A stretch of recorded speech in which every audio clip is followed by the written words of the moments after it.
잘들 지내셨어요? 2주가 지나고 이제 요한복음을 중심으로 우리가 모였는데 다른 새롭게 가입하신 분들이 또 많이 계시더라고요. 지금 37분이 우리 방에 지금 계신데 지금 21분이 계시네요.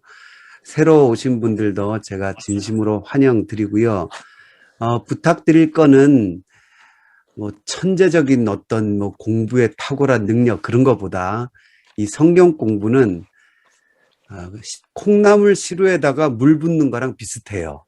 그러니까 우리가 맨날 예수님 믿으면서 설교 듣고 말씀 배우지만 또 잊어버리잖아요.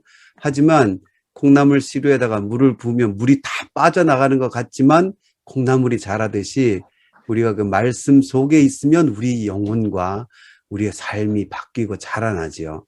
그와 마찬가지로 여러분들도 저는 이 공부에 있어서 성실함을 가장 중요한 덕목으로 칩니다. 언제나 그렇지만 제가 이제 누굴 가르칠 때 성실한 학생들이 제일 훌륭한 학생들이에요.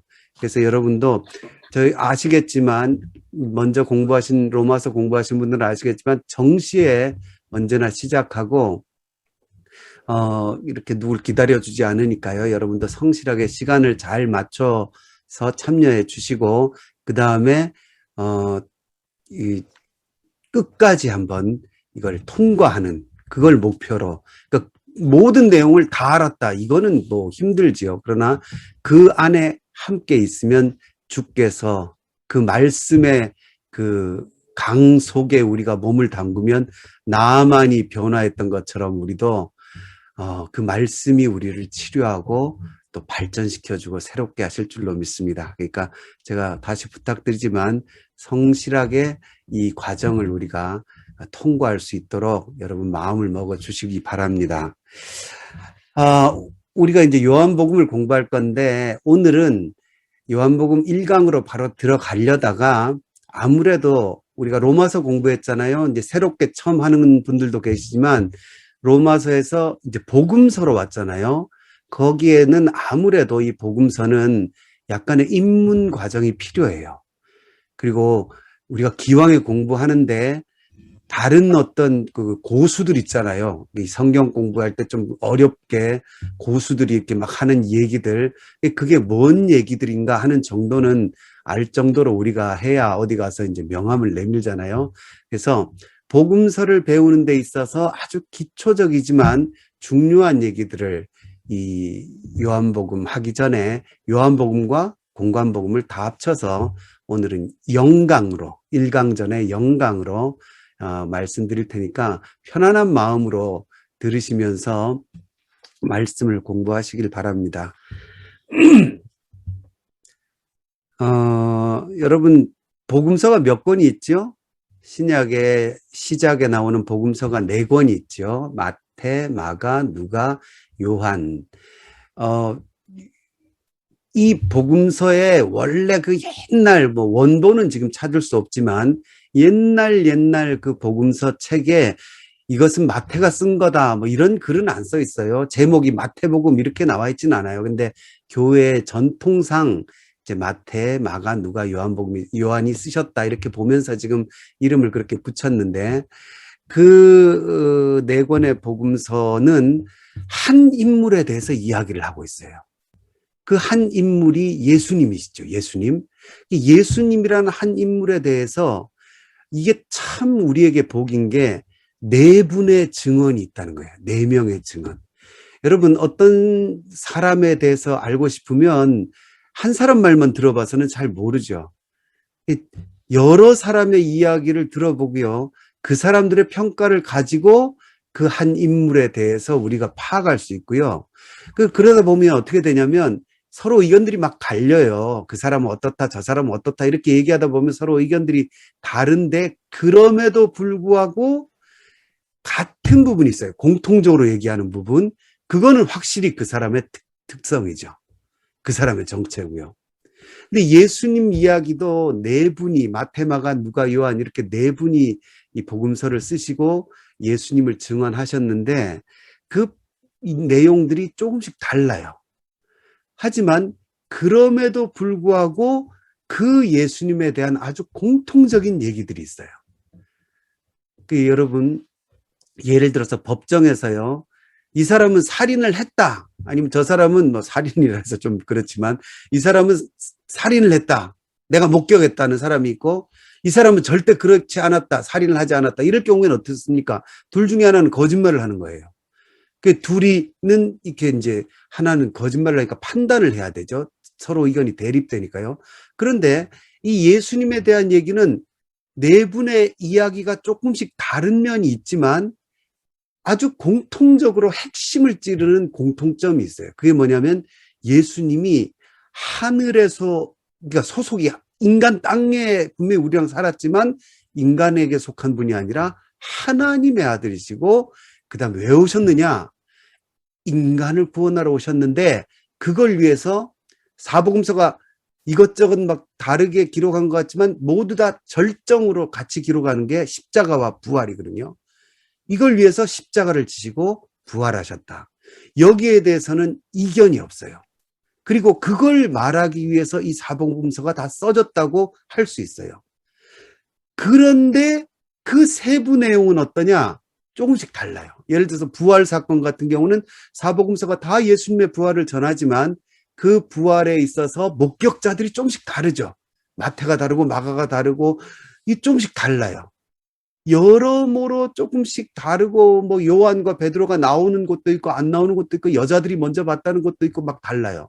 여러분, 어떤 중요한 사건에 있어서 증인들이 막 이렇게 고백을 할 때요, 서로 이야기가 똑같으면요, 그거는 입을 맞춘 겁니다. 위조 문서가 되는 거예요. 언제나 그렇지만요, 어떤 사건에 있어서 그 증인들의 기억은 다 달라요. 조금씩 다르죠. 근데 큰 줄기는 똑같은데 조금씩 다른 거, 뭐 그때가 보름달이었다, 아니다, 그때는 약간 흐린 날이었다, 뭐 이런 거, 가로등 밑이었다, 아니다, 뭐 어디였다, 이런 소소한 것들이 다른 부분들이 있어요. 복음서도 그런 부분이 있는 거예요. 근데 그게 그러면 조작이냐 거짓이냐? 아니라는 거예요. 서로 똑같으면 오히려 조작이에요. 그런데 그게 서로 다르기 때문에 오히려 비교하면서 진실을 찾아가게 만드는 힘이 복음서에 있어요. 그러니까 이러한 큰 줄기에서 복음서가 공통으로 말하는 예수님이라는 인물, 그 인물이 하나님의 아들이셨고 구세주셨고 십자가를 지고 부활하셨다는 이 완전한 큰 기둥은 일치하고, 그 외에 작은 부분에 있어서는 오히려 우리에게 연구할 가치를 주시는 거예요. 그래서 진짜 무슨 일이 있었나? 왜냐하면 그 사건이 있고 몇십 년이 지난 다음에 써진 책들이거든요. 그러니까 증인들의 증언이 다르고 목격자들도 이 사람한테 들은 이야기가 다르고 저 사람한테 들은 얘기가 다르기 때문에 그런 것들을 오히려 모아서 이제 좀 있으면 제가 말씀드리겠지만 우리는 더 이 네 권의 복음서를 통해서 더 큰 이득을 얻을 수가 있어요. 그리고 오히려 그것 때문에 무궁무진하게 이 복음서 안에서 생명의 샘이 솟아오르죠. 그래서 복음서 공부 난 끝났어, 이런 사람은 없거든요. 지금도 수많은 학자들이 매달려서 이 사복음서를 연구하고 있죠. 자, 그럼 여러분, 이 복음서 네 권이 있는데 보통 여러분도 이제 신앙생활 하셨으면 많이 들어보셨을 이야기들이 있죠. 공관복음서, 이런 얘기 많이 들어보셨죠? 공관복음서 그러면 보통 뭘 얘기하나요? 네 권의 복음서 중에 마태, 마가, 누가, 이 세 권의 복음서는 공관복음서라고 우리가 분류하죠.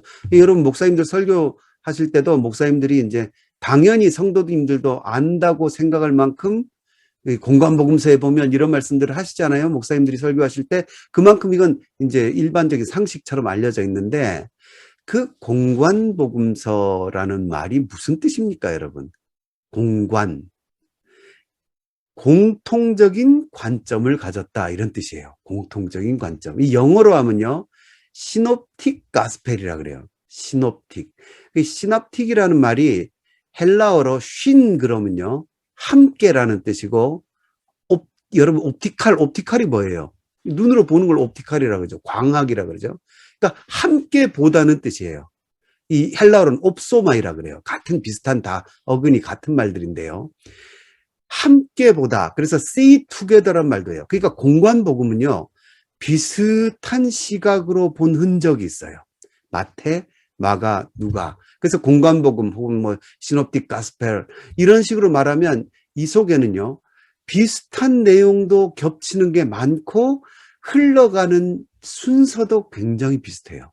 읽어보신 분들은 아실 거예요. 그러니까 오히려 헷갈리는 게 있죠. 이게 마태복음에 나온 얘기야, 마가복음에 나온 얘기야, 누가복음 얘기야. 이게 되게 헷갈릴 때가 있죠. 근데 비슷한 내용들이 많이 겹쳐 있어요. 그런데 요한복음 같은 경우는 읽어보시면 아시겠지만 전혀 달라요. 시작부터 다르고요.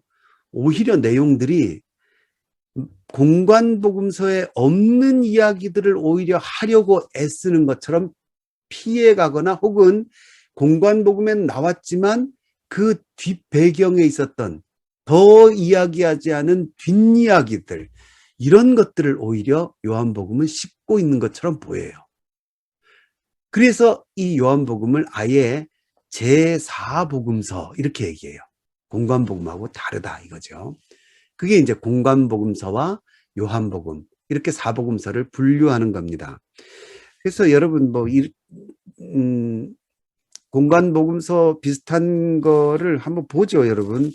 저는 옛날에 저도 성경을 막 이제 햇병아리 때 뭐 학자가 되기도 전이고 신학생도 되기 전에 청년일 때 막 이런 거 가르치면 그냥 이야기는 알겠는데 그게 그래서 도대체 성경 어디에 그런 게 나온다는 거냐 이런 게 되게 궁금한데 성경 공부들이 그런 걸 잘 안 가르쳐 주더라고요. 그냥 넘어가 버리는데 저는 그래서 성경 공부를 그렇게 안 합니다. 꼭 신뢰를 봐야 우리가 눈으로 이렇게 기억을 할 수 있죠. 여러분 마태복음 9장을 한번 보세요. 마태복음 9장에 보면 자 마태복음 9장 12절을 보십시오.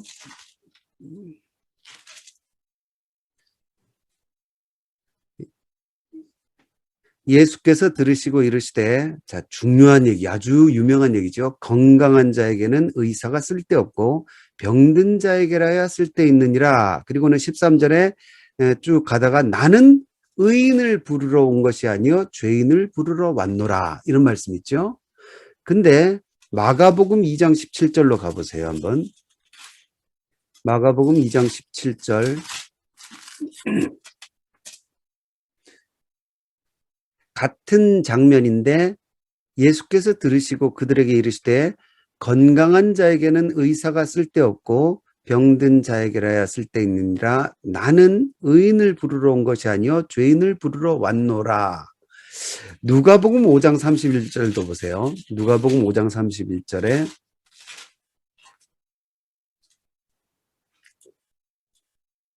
예수께서 대답하여 이르시되 건강한 자에게는 의사가 쓸데없고 병든 자에게라야 쓸데가 있나니 내가 의인을 부르러 온 것이 아니요 죄인을 불러 회개시키러 왔노라. 요 세 구절이요. 마태복음하고 마가복음은 헬라어 원문에 보면 똑같아요. 그냥 토시 하나 안 틀리고 똑같아요. 여러분 그거는 굉장히 신기한 일이에요. 왜냐하면 같은 내용을 적어도 이 사람한테 이 내용을 똑같이 적으라고 해도 서로 다르게 그냥 참고 안 하고 서로 따로 적으면요. 문장이 다를 수밖에 없어요. 근데 누가복음 같은 경우는 여기 건강한 자라는 말만 다른 단어로 돼 있어요. 그리고 뒤에 32절에 회개시키러라는 요 구만 들어가 있지 누가복음도 똑같아요. 그러니까 약간 손질한 거지 원형이 있었던 거예요. 뭔가.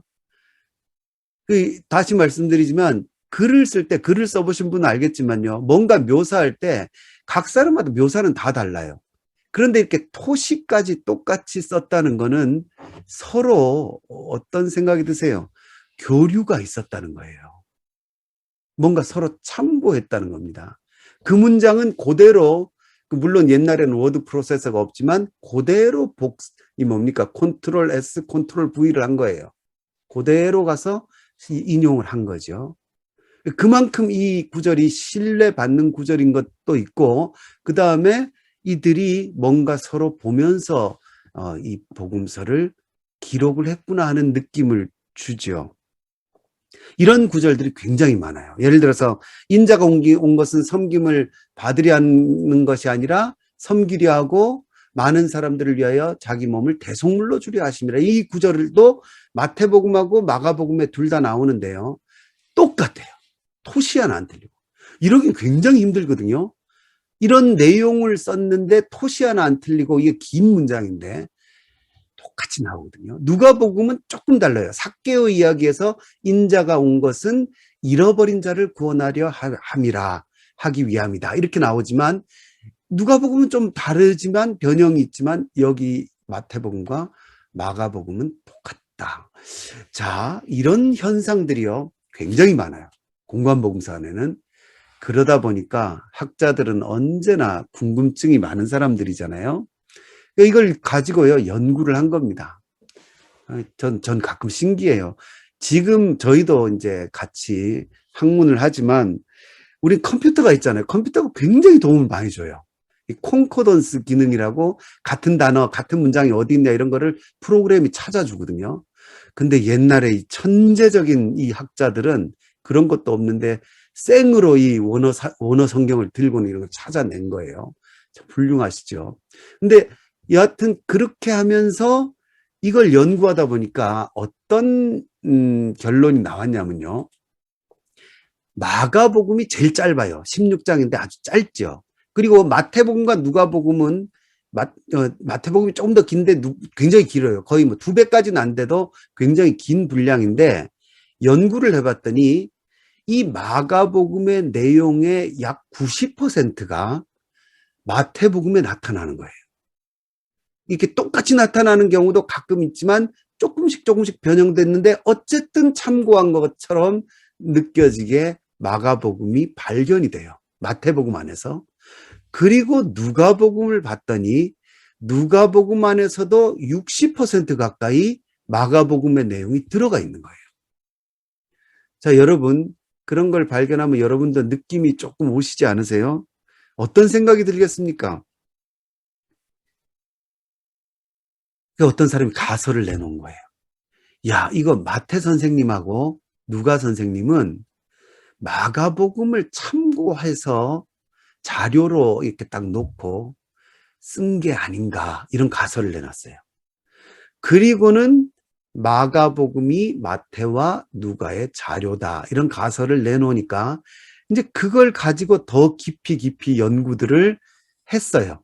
그래가지고 처음에 이제 가설로 나왔던 이 이야기를 지금은 거의 정설로 받아들이게 됐어요. 여러분 그러면요 중요한 명제가 하나 나옵니다. 그게 뭐겠어요? 셋 중에 뭐가 제일 먼저 써졌겠어요? 셋 중에 마태가 마가 선생님 마가복음을 보고 누가도 마가복음을 봤다. 그게 이제 거의 정설이 됐는데 그러면 뭐가 제일 먼저 써졌겠습니까? 마가복음이 제일 먼저 써졌다는 게 이거는 이제 거의 부정하는 사람이 없을 만큼 이제 널리 알려진 옛날에는 가설이었는데 지금은 정설처럼 되어 있습니다. 그러니까 이거를 가지고 이제 마가복음 우선설 이렇게 얘기를 해요. 그래서 여러분도 이미 알고 계시는 분도 계시겠지만 사복음서 중에 뭐가 제일 먼저 써졌느냐?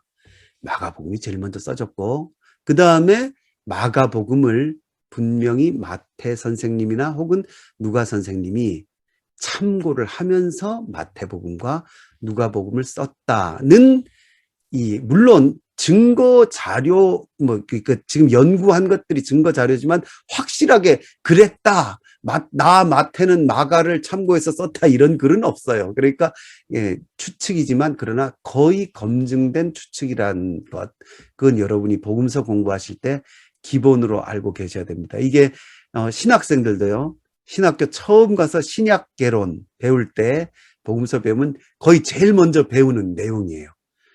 공부 안 하고 뭐 빈들빈들하는 사람들한테는 뭔 얘기인가 끝까지 어려운데 여러분 무슨 얘기인지 아시겠죠? 이게 마가복음 우선설 마가복음이 1차 자료가 되었다. 이제 그렇게 이건 이제 거의 받아들여지고 있고 저도 복음서를 연구하면서 그건 사실인 것 같아요. 이 사실이 있고 참 기가 막히게 그걸 밝혀냈죠. 그런데 또 한 가지가 있어요. 그게 뭐냐면요.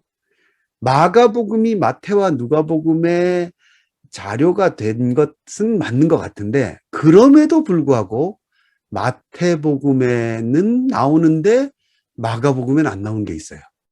그리고 누가복음에는 나오는데 마가복음에 안 나오는 게 있어요. 독자적인 자료들이 있다는 거예요. 그런데 그 독자적인 자료들끼리 이번에는 마태복음하고 누가복음이 겹치는 게 꽤 많아요. 복잡한 얘기인데 이해가 가시죠? 마가복음의 내용이 아닌데 마태와 누가가 이번엔 겹쳐요. 그래서 사람들이 학자들이 앉아서 뭐 합니까? 그걸 다 찾아내 봤어요. 마태에도 나오고 누가에도 나오는데 마가에 안 나오는 거. 그걸 찾아내 보니까 이상한 공통점이 하나가 나오는 거예요. 그게 뭐냐면요. 이것도 한번 보죠. 마태복음 3장 7절을 한번 보세요. 마태복음 3장 7절에 보면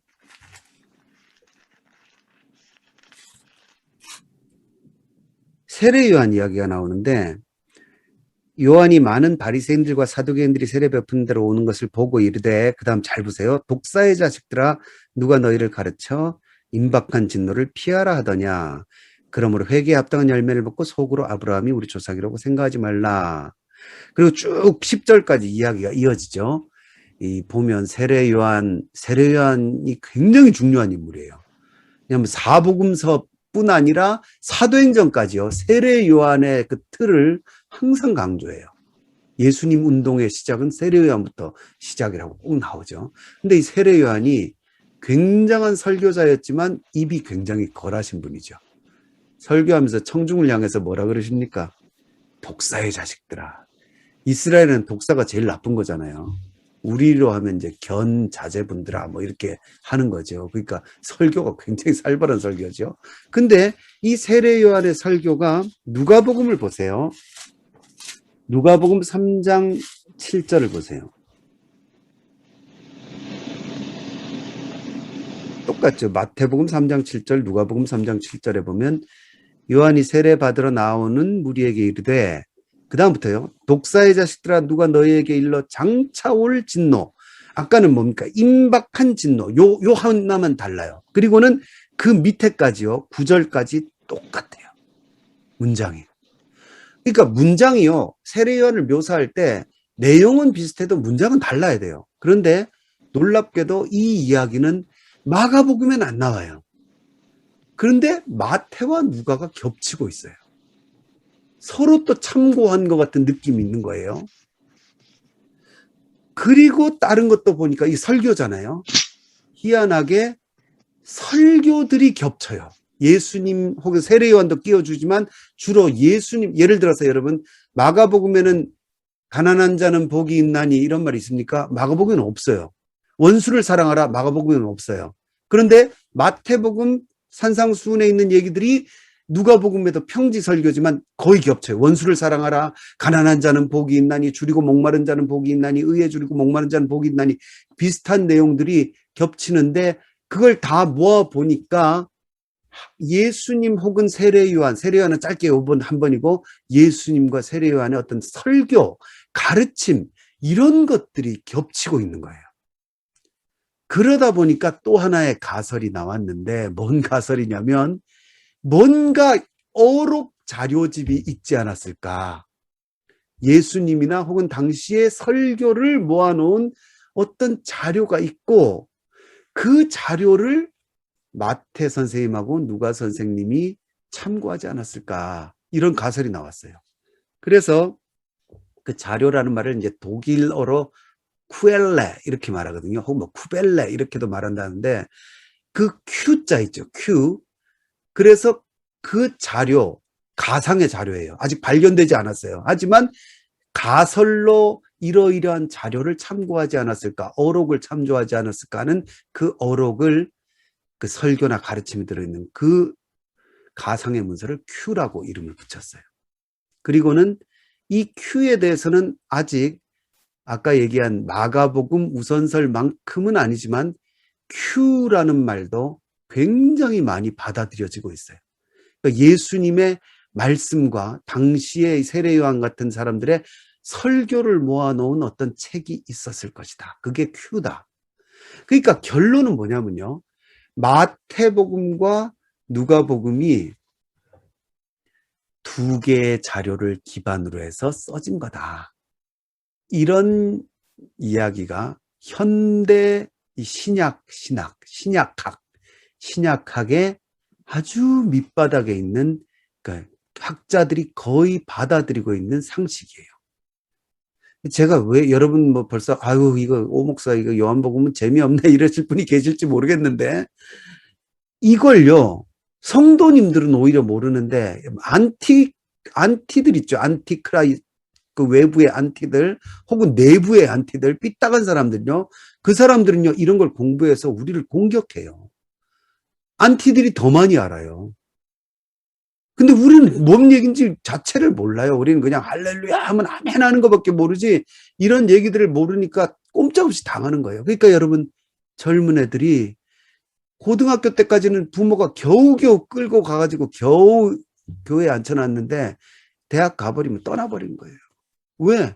자기들은 이런 훈련이 안 돼 있고 지적인 상식이 없는데 밖에서 예수를 못 믿게 하는 애들은 이런 걸 다 알아요.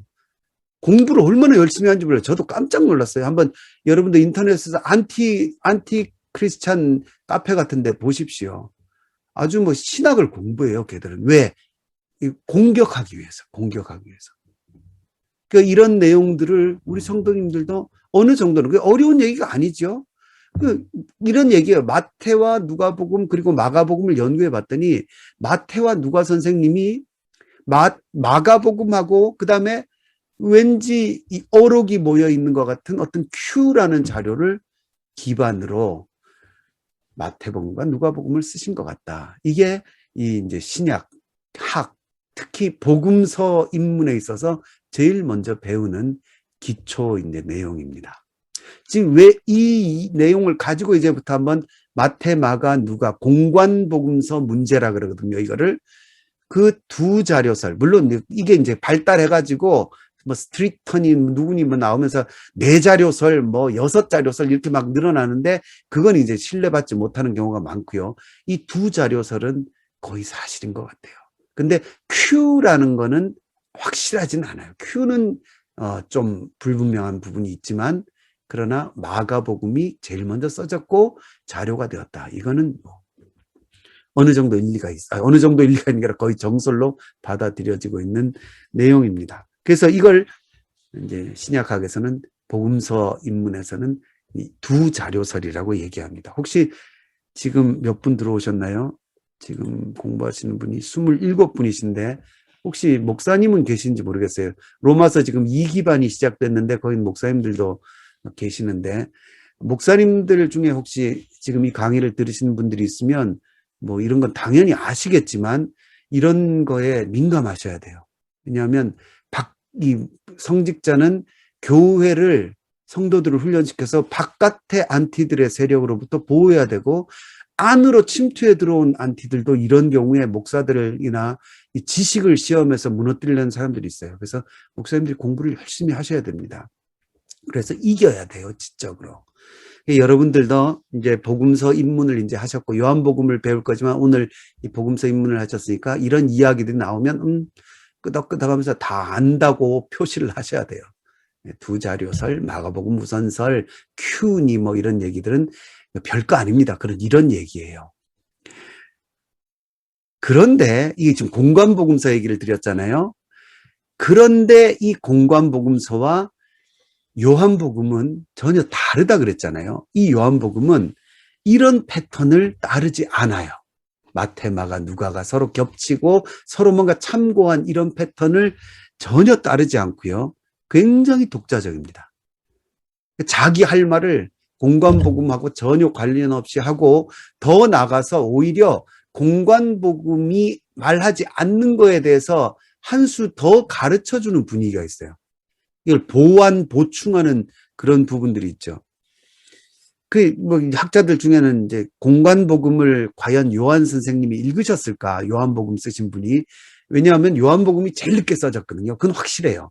그 요한복음이 가장 늦게 써졌으니까 이 마태마가 누가복음을 요한 선생님이 읽으셨을까? 요즘 같으면 당연히 읽으셨겠지 이렇게 생각하지만 당시의 책이라는 건요. 그렇게 퍼져나가는 게 아니에요. 이 복사나 인쇄를 못하던 시대고 손으로 하나하나 뺏겨 당시에 여러분 책이 얼마나 비싼 건지 몰라요. 어마어마하게 비싸요. 책 한 권 양피지 이런 두루마리 하나가요. 굉장히 비싸죠. 근데 그 책들이 퍼져나갈 수가 없기 때문에 요한 선생님이 읽으셨을까 안 읽으셨을까 그거는 뭐 아무도 상상할 뿐이지 확정을 할 수는 없지만 그럼에도 불구하고요. 이 독자적인 요한복음 이야기들을 그럼에도 불구하고 예수님 얘기니까 겹치는 어떤 부분들이 많이 있어요. 그런데 그 부분들이 전혀 다르게 표현되고 더 많이 보충되고 하다 보니까 우리는 요한복음을 통해서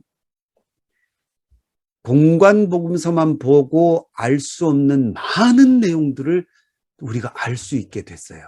그 요한복음이 굉장히 중요하죠. 예를 들어서 공관복음에는 전혀 안 나오고 요한복음에만 나오는 내용들이 굉장히 많아요. 여러분 그런 거 뭐 있죠? 신앙생활 오래 하셨으면 복음서 얘기 유치부 때부터 들으신 분들 많잖아요. 뭐가 있죠? 가나 혼인잔치 얘기 공관복음에 나오나요? 안 나오죠. 니고데모 이야기 나오나요? 안 나오죠. 니고데모 이야기. 수가성 사마리아 여인 얘기 안 나오죠. 요한복음에만 나와요. 뭐 베데스다 38년 된 환자 이야기, 간음한 여자, 죄 없는 자가 돌로 치라 이런 얘기 요한복음에만 나와요. 그 얼마나 귀합니까? 요한복음이 있으면서 공관복음에서 이야기하지 않은 공관복음은 서로 겹치니까 한정되어 있는 거에 요한복음이 예수님에 대한 더 정보를 굉장히 많이 우리한테 제공해 주고 계시죠. 동시에요.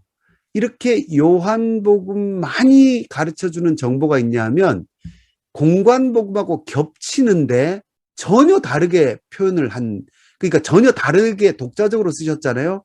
그러다 보니까 또 어떤 이펙트가 있냐면요. 어떤 효과가 있냐면 공관복음서에서 이야기한 내용을 요한복음이 더 세밀하게 설명을 해주거나 보충 보완을 해주거나 아니면 더 깊은 뜻을 밝혀주는 경우가 많이 있어요.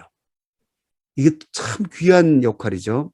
예를 들어서 여러분 공관복음에 보면 마태복음과 마가복음에 보면 예수님이 제자를 어떻게 부르십니까? 베드로와 안드레가 그냥 바다에서 그물질 하는데 예수님이 가서 내가 너희를 사람 낚는 어부가 되게 하겠다. 나를 따르라 그랬더니 즉시 따랐다 이렇게 나오죠. 여러분 그거 보시면서 좀 이상하지 않으셨어요? 어떻게 그렇게 즉시 따를 수가 있지? 마태복음도 그렇고 마가복음도 그렇고 그리고 그다음에 안드레 요한도 좀 더 가보니까 아버지 배에서 그물을 씻다가 또 예수님이 즉시 따르라 그러니까 즉시 따랐어요. 우리는 다 은혜가 많고 이제 마음이 넓은 사람이라 예수님의 카리스마가 있으니까 딱 보고 그냥 마음이 확 끌렸나 보다 그렇게 생각을 하지요. 그런데요. 누가복음 5장을 보세요. 누가복음은 비슷한데 좀 더 자세하고 좀 달라요. 예수님의 즉시 따라오는 장면이 마태마가는 짧게 나와 있지만 누가복음에는 하나의 긴 사건으로 묘사가 되어 있는데 5장을 보십시오. 누가복음 5장에 보면요. 여기서 예수님이 베드로와 요한을 처음 만나요. 베드로와 안드레와 이 요한과 야고보를 만나는데 5장 10절에 보면요. 세베대의 아들로서 시몬의 동업자인 야고보와 요한도 놀랐습니다. 그 다음에 예수께서 시몬에게 이르시되 무서워하지 말라. 이제 후로는 내가 사람을 취하리라. 이게 사람 낚는 어부, 이게 사람의 어부예요. 원문은 사람의 어부, 사람 낚는 어부를 이 어부로 초청을 하시는 거죠. 그리고는 그들이 배들을 육지에 대고 모든 것을 버려두고 예수를 따랐다.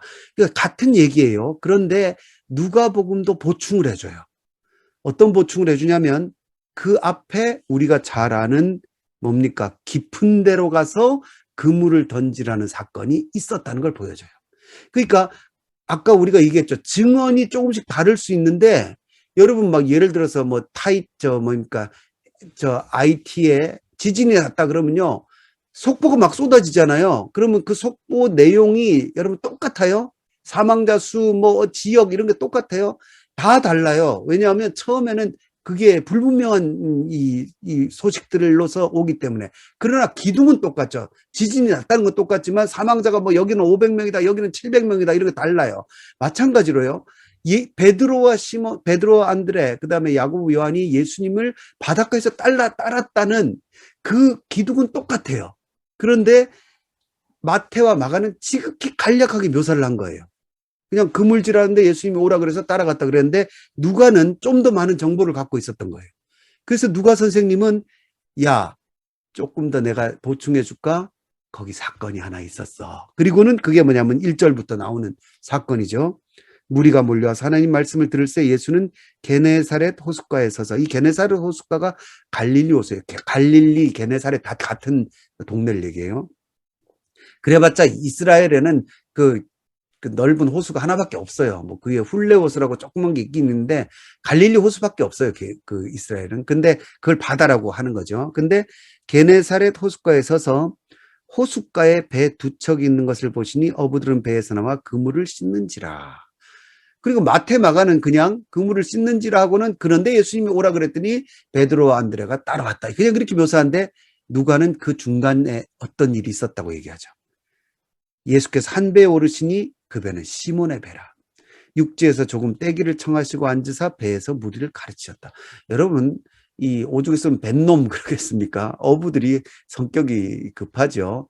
근데 처음 보는 사람이 와가지고 배 겨우 이제 다 퇴근하려고 됐는데 야, 다시 배 저쪽으로 좀 띄워봐라. 네 배 좀 쓰자 그랬으면 예수님은 뭐 연세가 많으신 것도 아니에요. 30살 된 청년이세요. 베드로가 쉽게 말을 듣는 게 좀 이상하지 않아요?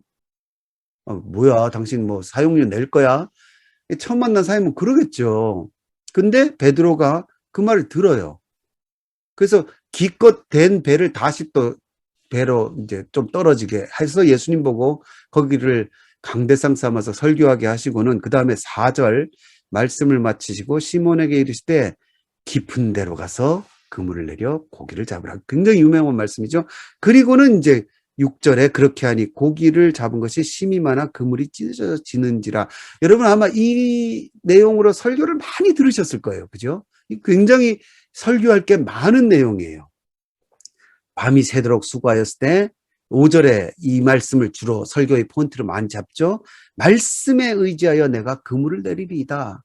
베드로가 예수님 말씀을 의지했는데 그러나 좀 더 다른 각도에서 보면 이상하지 않아요? 베드로가 예수님을 언제 봤다고 말씀에 의지하고 그분 말씀을 이렇게 잘 듣습니까? 왜냐하면 밤새도록 고기를 잡았는데 지금 밤을 꼬박 샜어요. 육체 노동을 하면서. 얼마나 피곤해요. 그 그물을 씻었어요. 이 쉽게 말해서 심하이를 한 거예요. 샷다 내렸어요. 근데 예수님이 와가지고 다시 출정하라 그러니까 얼마나 귀찮은 일이에요. 거기다가 예수님이 어부십니까? 목수십니까? 목수가 어부한테, 바다의 전문가한테 이렇게 하라는 게 말이 됩니까? 뭐 설교는 당신이 뭐 좀 하나님 말씀 아는 것 같아서 좀 가르치는 것 같지만 아이 고기 잡는 거는 내가 한 수 위인데 기분이 나쁘죠. 그리고는 갈릴리 호수는 밤에 고기가 잡히지 이렇게 아침에는 고기가 안 잡혀요. 그런 모든 경험 이런 걸 다 근데 베드로가 무시하고 그 다음에 예수님께 굴복하죠. 말씀에 의지하죠. 이게 왜 그렇습니까? 그러니까 설교가 약간 산으로 가요. 어떻게 하냐면 예수님의 카리스마 때문에 예수님은 하나님의 아들이시기 때문에 예수님의 그 신성이 이런 위력을 발휘했다. 뭐 이렇게 나가죠. 그럼 그 예수님이 그러시면 바리새인들은 왜 예수님한테 개깁니까? 그렇죠? 그러니까 그렇게 좀 비상식적인 얘기들이 나와요. 거기다가 8절에 가면요. 이 고기가 찢어지게 이제 그물이 찢어지게 잡고는 8절에 가면 베드로가 더 이상한 얘기를 해요. 뭐라 그럽니까? 시몬 베드로가 이를 보고 예수의 무릎 아래 엎드려 이르되 주여 나를 떠나소서 나는 죄인이로소이다. 이렇게 얘기하죠. 얼마나 은혜롭습니까? 은혜롭게 풀면. 예수님 앞에 설면 우리의 죄가 드러나서 우리가 이렇게 자복하고 회개하게 된다. 그럼 우리는 다 설교 들으면서 아멘 그러지만 현실적으로는 좀 불가능한 얘기죠. 그리고 굉장히 뜬금없잖아요. 베드로가 도대체 왜 이러는 거냐? 베드로와 그 안드레, 야고보, 요한 전부 다 이렇게 예수님 따르는 장면에서 도대체 왜 예수님한테 이렇게 절절매고 예수님 앞에 나는 죄인으로 서이다. 베드로가 썩 그렇게 겸손한 사람도 아니었던 것 같은데 이런 얘기를 하냐. 그거에 대한 의문을 가져보셨어요? 근데 그 의문은 즉각적인 답이 있어요. 즉각적인 답이. 그 요한복음에 나오잖아요. 여러분 요한복음이 이걸 설명을 해주고 충분히 상황을 상상할 수 있게 만들죠. 요한복음 1장으로 가보십시오. 요한복음 1장 35절에 보면 또 이튿날 요한이, 이 요한은 누구냐면 세례 요한입니다. 세례 요한이 자기 제자 중 두 사람과 함께 섰다가 예수께서 건의심을 보고 말하되 보라 하나님의 어린 양이로다. 그 요한복음에 보면요. 세례 요한이 예수님한테 완전히 엎풀어지죠. 뭐라 그럽니까? 그는 흥하여야겠고 나는 망해야 되고 그 뭡니까? 30절 보십시오. 30절에 내가 전에 말하기를 내 뒤에 오는 사람인데 나보다 앞선 분이다. 그가 나보다 먼저 계심이라 한 것이 이 사람을 가리킴이라 하고 세례 요한이 예수님을 적극적으로 막 높여요. 그랬더니요. 37절 보십시오. 약삭 빠른 두 제자가 있었어요. 세례 요한의 제자죠. 두 제자가 그 말을 듣고는 스승을 갈아탄 거예요. 왜? 자기 스승이 세례 요한이 당대 최고의 스승이라서 이 스승을 따라왔는데 이 스승이 자기보다 더 한 수 위의 스승이 있다고 소개를 해주니까 이 머리 좋은 두 제자가 아이고 그러면 저분을 따라야지 하고는 자기 스승을 배신하고 예수님을 따르기 시작했습니다. 근데 그들이 누굽니까? 40절 보십시오. 요한의 말을 듣고 예수를 따르는 두 사람 중에 하나는 시몬 베드로의 형제 안드레라. 안드레가 등장해요. 느낌이 좀 이상하지 않으세요? 안드레가 뜬금없이 우리가 그냥 공관복음만 볼 때는 안드레는 어부예요. 근데 요한복음은요. 안드레가 어부라고 얘기하지 않아요. 당대 이스라엘의 가장 큰 스승이 세례 요한이었어요. 온 이스라엘과 온 유대인이 다 세례 요한에게 몰려갔을 때에 세례 요한의 오른팔이었어요. 2명 가는데 오른쪽 왼쪽에 있는 두 제자 중에 하나가 안드레였어요. 여러분 예수님 제자들에 대한 인식이 바뀌어야 돼요. 가난하고 무식한 어부 이거는 잘못된 관점이에요. 그 당시에 세례 요한의 오른팔이었다니까요. 그리고 또 한 명은 이름이 나오지 않는데 요한복음 전체상으로 우리가 요한이라고 보통 보죠. 요한. 사도 요한. 그리고는 그 두 명이 예수님을 이제 스승을 갈아타고 예수님 따르면서 41절 보십시오. 그가 먼저 안드레가 자기 형제 시몬을 찾아 말하되 우리가 메시아를 만났다. 여기서 이상한 게 두 가지가 있죠. 여러분 베드로가 왜 여기 있습니까? 베드로 여기는 유대 땅이에요. 요단강 있는데 하루길이 멀어요. 그 걸리는 훨씬 더 걸어야 돼요. 엄청나게 멀리 떨어져 있는 곳이에요. 근데 베드로가요. 왜 안드레 옆에 있죠? 왜 안드레 옆이란 거고 세례 요한 옆이에요. 그리고 안드레 또 한 가지는 안드레의 성향이 뭡니까? 좋은 스승이 있으면요. 자기 형을 자꾸 데려오는 성향이 있어요. 그렇죠? 그러니까 1차적으로는 자기가 세례 요한이 진짜 이 시대의 선생이라고 생각하고 안드레가 그의 수제자가 됐어요. 그리고는 형한테 편지를 썼든지 삐삐를 쳤든지 소식을 보낸 거예요. 우리 세례 요한 선생님 내가 소개시켜 줄게 와라 한 거예요. 그러니까 갈릴리에서 유대까지 내려온 거예요. 그 베드로가 여기 있을 이유가 없죠. 그러니까 세례 요한 제자 후보생이었던 거예요. 베드로가. 그랬다가 안드레가 세례 요한한테 베드로를 소개시켜 주려다가 진짜를 만났잖아요. 그러니까 세례 요한한테 안 데려가고 다이렉트로 메시아 만났다. 예수님한테 가자. 그래가지고 여러분 여기서 뭐가 딱 나옵니까? 42절에 데리고 예수께로 오니 예수께서 보시고 이르시되 내가 요한의 아들 시몬이니 장차 개발하리라. 그리고 베드로가 이제 예수님을 만난 장면이 나오죠. 자, 여러분 공관복음서에 나오는 만남과 지금 세례 요한에게 예수님이 사실은 세례 받으러 오신 거거든요. 물론 요한복음에는 교묘하게 세례를 받으셨다는 얘기가 없어요. 그것도 나중에 제가 설명하겠습니다. 그런데 세례 요한에게 오셨을 때 어디가 더 먼저입니까? 어디가 먼저예요? 지금 세례 요한, 이 요한복음 사건이 먼저 기록된 거예요. 그러니까 예수님이 마태마가 누가복음에서 너희를 사람 낚는 어부가 되게 하겠다고 했을 때 즉시 따랐다는 이야기 전에 안드레와 요한은 이제 요한도 있고 안드레도 있고 베드로도 있죠. 예수님 만난 적이 있어요, 없어요? 성경을 우리가 하나님 말씀 진실로 믿는데 확실하게 있었던 거죠. 그 전에 구면이었던 거예요. 구면이니까 이제 구면이었는데 다시 또 찾으러 가신 거잖아요. 그러면 중간에 이건 성경에 안 나오지만 우리가 상상할 수 있죠. 아, 제가 속된 말 써서 죄송합니다. 토꼈구나. 예수님 처음에 따라다니다가 와 이거 빡세다. 안 되겠다. 그러고 도망갔다 이거죠. 근데 언제 도망갔을까? 느낌이 오죠. 그게 2장 13절에 보면요. 예수님이 뭐 하십니까? 가나 혼인잔치 있은 후에 제자들 데리고 예루살렘 가셔가지고 성전을 때려 엎으시죠.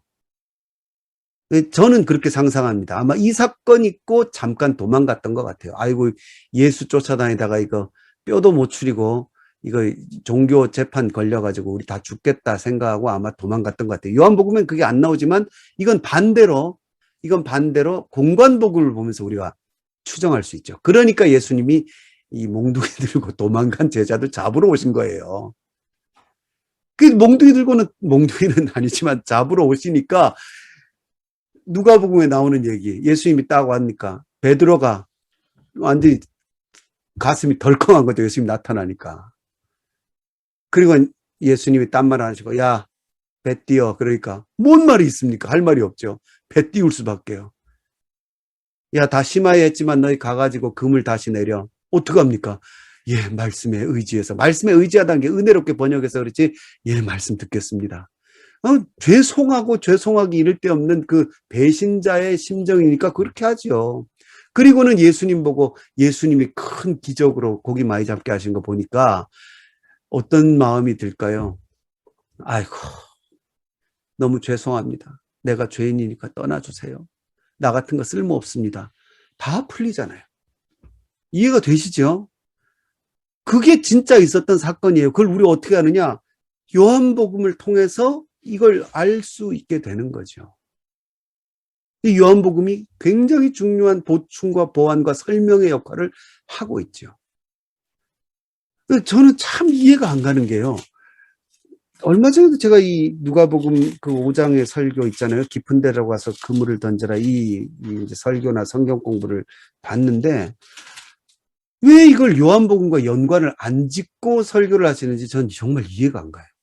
구면이었다. 그러면 풀리기 시작하는데 안 그러니까 자꾸 그러니까 안티들이 우리를 무시하는 거예요. 합리적이지 않잖아요. 그럼 합리적이라는 게 굉장히 중요한 거죠. 이게 성경의 로기코스란 말인데요. 너희가 로마서 공부하신 분들은 아실 겁니다. 너희 몸을 거룩한 산 제물로 드려라. 이는 너희가 드릴 영적 예배니라. 세 번역에는 합당한 예배니라. 이게 로기코스예요. 이게 이성적인 예배라는 거예요. 생각을 아무리 해봐도 이게 옳다 하는 결론을 내린 예배라는 뜻이에요. 그러니까 이게 굉장히 중요해요. 합당하다는 말이. 합당하다는 말. 그게 합당한 이야기들을 복음서에서 우리가 도출해내야죠. 근데 여기에 공관복음서만으로 부족한 부분을 요한복음이 이렇게 채워주고 있죠. 그리고 이 누가복음 5장에서요. 이렇게 또 잘못 적용을 하면 안 됩니다. 그러니까 예수님의 말씀을 의지하면 그물이 찢어지도록 고기를 잡는다. 이렇게 적용을 하면 안 돼요, 여러분. 왜 그렇습니까? 누가복음 5장 결론이 뭡니까? 이 기적이 있고는 5장 11절에 그들이 배들을 육지에 대고 모든 것을 버려두고 그 고기 팔아가지고 부자 됐다는 얘기가 없어요. 그 고기 다 버려두고 예수님 따른 거예요. 그러니까 이거는 물질의 축복하고 전혀 관련이 없는 구절인데 그렇게 연결시키면 절대로 안 돼요. 그런 게 성경에 너무너무 많죠. 그리고 또 하나 알 수 있는 건 뭐냐면요. 예수님의 제자들을 무식하고 가난한 어부라고 절대 얘기할 수 없다는 거예요. 그들은 오히려 당대의 깨인 젊은이들이었어요. 누군가 이끌어줄 스승을 찾아다니던 사람들이었어요. 그러니까 나다나엘 같은, 보통 나다나엘을 바돌로메라고 보는데 나다나엘 같은 경우는 예수님이 참 이스라엘인이라 이렇게 얘기하죠. 12제자 중에 바돌로메가 나다나엘이라고 우리 보거든요. 근데 그도 베드로처럼 여기 세례요한 곁에 있었어요. 근데 예수님 뭐라 그럴까? 이는 참 이스라엘 사람이고 무화과 나무 아래 있을 때 봤다 그러잖아요. 이 무화과 나무는 묵상의 자리예요. 그러니까 제자들이 가난하고 무식한, 심지어 가난하지도 않아요, 여러분. 요한복음에 나오잖아요. 누가복음에 나오잖아요. 그 배가 누구 겁니까? 여러분, 배는 예나 지금이나 굉장히 비싸요. 오죽하면 선주라 그럴까요? 그리고 무엇보다 고고학으로 밝혀진 게 뭔지 아세요? 당대 어부들이 다 부유했어요. 왜냐? 지금처럼 냉장 시설이 없어서 물고기가 굉장히 고가였어요. 물고기가. 그 염장 기술과 이런 것들이 굉장히 중요했고요. 이게 아주 뭐 심지어는 로마까지 가는 물고기들, 거기 여기 로마까지 공출해서 가는 물고기들은 어마어마한 금보다 더 비쌌다 그래요. 그래서 저기 뭡니까?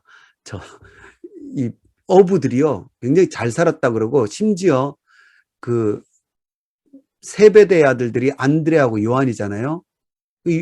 그들도 세례요한 밑에 있었는데, 요한 같은 경우는, 사도 요한 같은 경우는 안드레와 같이 있었는데, 안드레와 요한이 아니라 요한과 야고보죠. 요한과 야고보의 엄마가 뭐합니까? 예수님한테 청탁 넣는 장면 있잖아요. 우리 아들들 잘 봐주십시오. 이러고 엄마가 이 보통 치맛바람은요, 좀 가진 게 있는 유한 마담들이 하는 거예요. 마나님들이 하는 거죠. 그 당시 전설의 세베대는 갈릴리 최고 갑부였다고 나와요. 어부들이요. 벌써 그런 흔적이 나오잖아요. 그 세베대의 아들들 이야기에는 뭐가 나옵니까, 여러분? 일꾼들이 나오잖아요. 일꾼들. 직원들이 있었어요. 자기 배에. 그런 것들로, 그러니까 우리가 너무 단순하게 그냥 베드로 무식하고 가난한 어부 그렇게 얘기하면 안 된다는 거예요. 오히려 성경은 반대를 얘기하죠. 그런 것들을 이 복음서를 비교하면서 읽을 때 우리는 알 수 있어요. 그러니까 단편적인 예수님의 모습이 아니라 혹은 그 당시의 사건이 아니라 우리가 이 종합적인 눈을 가지고 이 전체적인 걸 비교하면서 볼 때 더 깊은 진실로 갈 수 있다는 거죠. 이게 정독하는 거예요. 정독하는 거. 그리고 실제 사건을 만나는 거죠. 여러분, 아까 요한복음 2장에 보면요. 2장 13절에 보십시오. 예수님이 이른바 성전 청결 사건을 하시잖아요. 그게 요한복음에 나오잖아요. 근데 이거는 마태마가 누가에도 나와요. 나오는데 그런데 뭐가 좀 다르죠. 일단요, 여러분 이걸 성전 청결 사건이라는 표현은 잘못된 표현입니다. 예수님은 성전을 청결하게 하신 적이 없어요. 예수님은 성전을 폐기하셨어요. 폐기. 성전 자체를 없애버리신 거예요. 그래서 나오잖아요. 19절에 이 성전을 깨끗이 하라 그러십니까? 뭐라 그러십니까? 이 성전을 헐라 그러시죠. 헐라. 마테마가 누가 공관복음에 뭐라 그러십니까? 돌 하나도 돌 위에 남지 않고 다 무너진다 그러셨죠. 그죠? 그 성전 폐기 사건이에요. 그것도 제가 나중에 말씀을 드리겠습니다. 근데 하여튼 뭐 우리는 성전 청결로 많이 알고 있는데 여하튼 이 사건이 요한복음의 위치가 좀 이상하지 않으세요? 공관복음에는요, 이 성전을 때려 부수신 사건이 어디에 나옵니까? 예수님 십자가 지시기 곧 직전에 나와요. 그죠? 예수님이 말년에 나와요. 그런데 지금 요한복음은 어디 나옵니까? 예수님 사역 초기에 나오죠. 이것도 굉장히 다르게 기록이 된 거예요. 그런 의문을 가져보신 적이 없어요? 그러고 공관복음서하고 요한복음서를 비교해 보면요, 시간의 흐름이 많이 달라요. 공관복음서는 예수님이 활동 기간이 대략 1년 정도로 보여요. 어린 시절 빼고 공생애를 시작하시고 세례 받으신 이후로 활동, 광야 시험 받으시고 활동하신 게 1년 정도로 보이고, 주로 어디서 활동하십니까? 주로 갈릴리에서 활동하시죠. 그리고는 유대, 예루살렘으로 내려가는, 올라간다고 표현하죠, 보통. 유대로 상경하는 여행 이야기가 잠깐 나오고, 누가복음은 그게 굉장히 길게 나와요. 근데 마태, 마가는 짧게 나오고, 예루살렘 가서는 뭐 하십니까? 십자가 지시고 부활하시는 사건만 나와요. 그러니까 갈릴리 중심적이죠. 그래서 그 해가 1년이고, 그래서 예수님이 예루살렘에 가셨을 때가 무슨 절기입니까? 유월절 절기예요. 유월절 어린 양이시잖아요, 예수님이.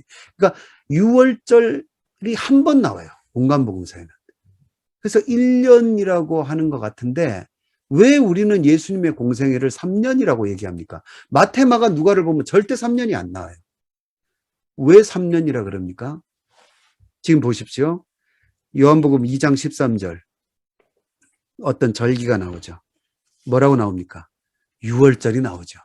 그리고 예수님이 유월절에 예루살렘으로 가셨죠. 공관복음에는 예수님이 십자가 지시는 그 마지막 순간에 유월절에 예루살렘 가셨는데, 이때는 예수님이 사역을 시작하시는 초기에 가셨죠. 그리고는 6장 4절을 보십시오. 6장 4절. 자, 이거 오병이어의 기적 직전인데요. 오병이어의 기적이 있던 때가 언제냐? 6장 4절. 마침 유대인의 명절인 유월절이 가까운지라. 두 번째 유월절이 등장하고 있어요. 그리고 요한복음 11장에 가보십시오. 11장 55절에 죽은 나사로를 살리신 사건 이후에 55절에 유대인의 유월절이 가까움에 세 번째 유월절이 등장합니다. 그리고는 그 세 번째 유월절에 12절 보십시오. 12장. 그 밑에 12장. 유월절 엿새 전에 예수께서 베다니에 이르셨다. 그리고는 이게 예수님의 마지막 일주일이에요. 이때에 예수님이 세 번째 유월절에 예수님이 십자가를 지시죠. 그래서 3년이에요. 요한복음이 없으면 우리는 예수님이 3년 공생애를 말할 수가 없어요. 이 요한복음이 우리에게 가르쳐 주시는 중요한 정보지요. 그래서 거기다가 그러면 왜 예수님의 성전을 자꾸 저도 청결이란 말이 나오는데, 성전을 폐쇄하신 그 장사꾼들을 내쫓은 사건은 초반에 나오느냐, 첫 번째 유월절에 왜 나오느냐, 우리 추측해 볼 수 있죠. 예수님이 매년 유월절마다 올라가셔서 성전을 뒤집으셨다는 거예요. 뒤집으시면 이 대제사장들과 이놈들이 또 장사꾼 터로 만들고, 또 올라가서 또 뒤집으시고. 그러니까 공관복음에서는 마지막 그 십자가 지시기 전에 뒤집으신 사건을 기록했고, 요한복음은 초반에도 뒤집으셨다, 그걸 보여주신 거죠. 그래서 첫 번째 유월절에도 예수님이 그 사건을, 그 일을 하셨다는 걸 우리가 여기서 볼 수가 있는 거죠. 그래서 최소한 사복음서를 다 비교해서 보면 예수님은 최소한 성전 이 장사꾼 내쫓는 사건을 2번은 하신 거예요. 이해가 되시죠? 그러니까 그런 것들을 보충해주는 아주 중요한 역할들을 요한복음이 하고 있죠. 요한복음이 없으면 우리가 볼 수 없는 것들이죠. 이 외에도요, 오병이어 사건 얼마나 중요합니까? 여러분, 오병이어 사건은 사복음서가 다 말하는 유일한 기적이에요. 뭐 사복음서에 다 나오겠지. 그런데요, 기적 이야기 중에, 예수님의 초자연적인 기적 이야기 중에 복음서 4권에 다 나오는 기적은 오병이어 사건밖에 없습니다. 그런데 요한복음에는 뒷얘기가 길게 나와요. 그 생명의 떡 이야기예요. 나를 먹고 마시라는 얘기. 이 요한복음 6장이죠. 눈으로 한번 슬쩍 보십시오. 요한복음 6장에 보면 아까 두 번째 유월절 때 사건인데, 거기 뭐 빌립이 어디서 떡을 사서 5절에 떡을 사서 이 사람들 먹이겠느냐 하고는 쭉 가서 결국 13절에 이에 거두니 보리떡 5개로 먹고 남은 조각이 12바구니에 찼더라. 그런데 다른 복음서는 여기서 15절에서 끝나요. 그런데 16절부터 6장 끝까지 이 사건의 본뜻, 진짜 의미, 참뜻에 대한 예수님의 길고 긴 설교가 나옵니다. 여러분, 오병이어의 기적 가지고 물질적인 축복으로 연결시키는 설교들을 아마 한 번씩은 들어보셨을 거예요. 절대 그렇게 설교하면 안 됩니다. 왜? 예수님이 그렇게 하면 안 된다고 못을 박아 두신 게 오병이어 사건이에요. 예를 들어 27절 보십시오. 6장 27절. 26절부터 보십시오.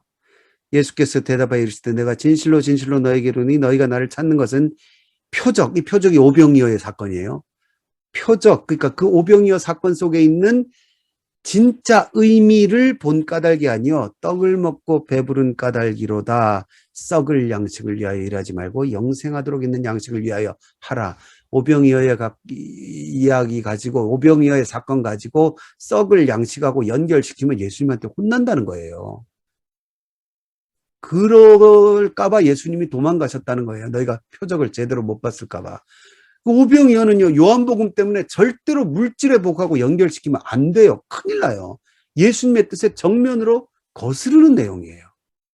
물론 우리의 필요를 채우신다 이런 데서 인용을 할 수는 있긴 있어요. 그러나 오병이어와 같이 막 불어나는 복이 오병이어를 예수님이 주신 것처럼 여러분에게도 임할 줄 믿습니다. 이렇게 설교하면 안 된다는 거예요. 왜? 썩을 양식에 대한 이야기가 아니고 그 뒤에 나오잖아요.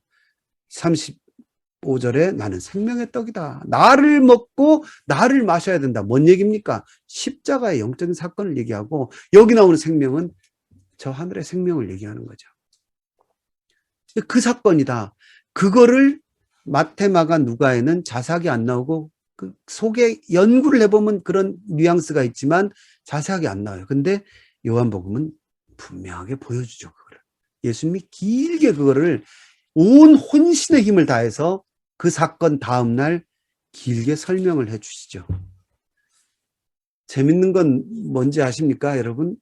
이렇게 영적인 이야기를 하면 어떤 일이 벌어질까요? 여러분, 오병이어 사건으로 여러분 부자 되십시오 그러면 아멘 해요. 그죠?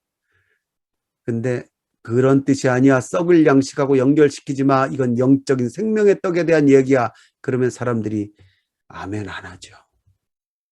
아유, 고리타분하고 뭐 이렇게 나가죠. 예수님 당시부터 그랬어요.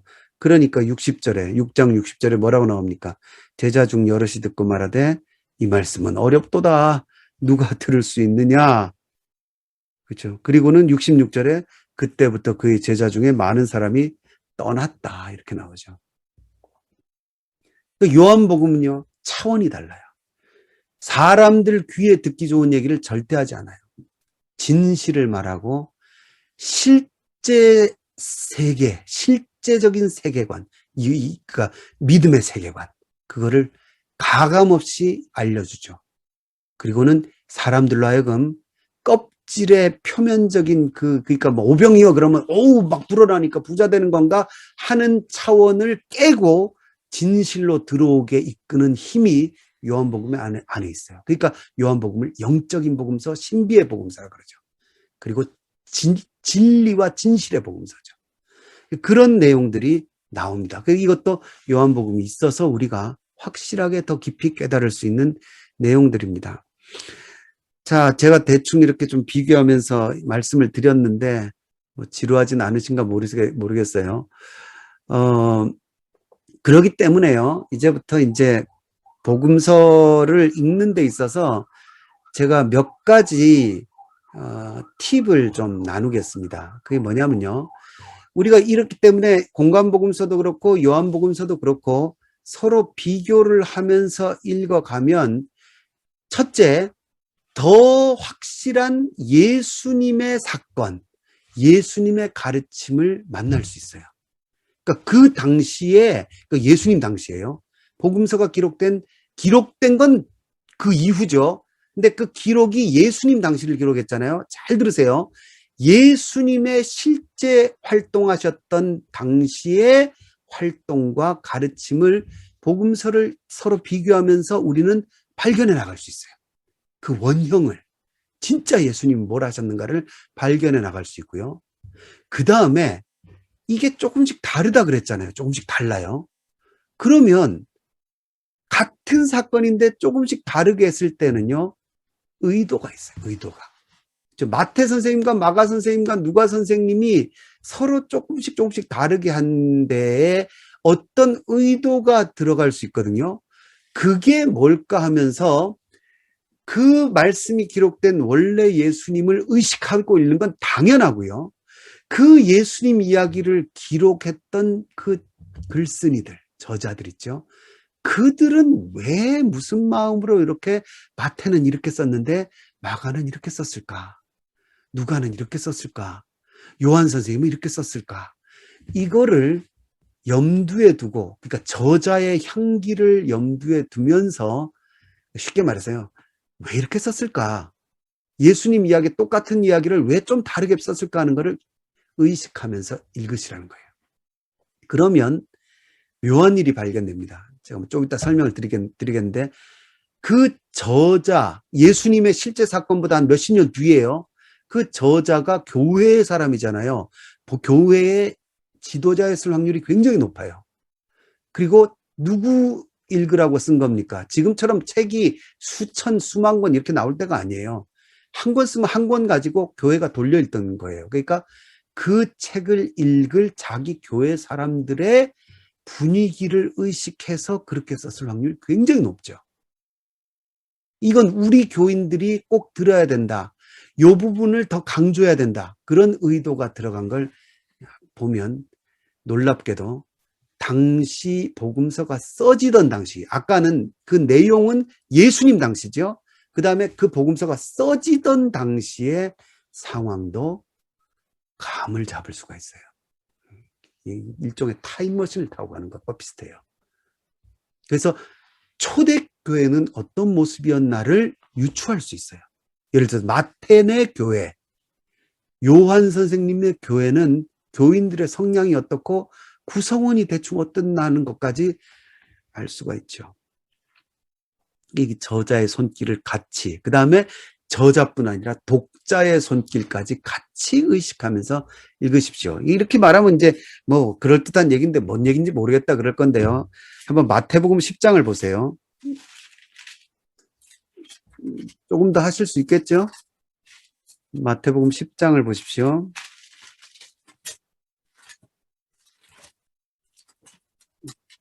29절 보세요. 예수님이 이런 말씀을 하시죠.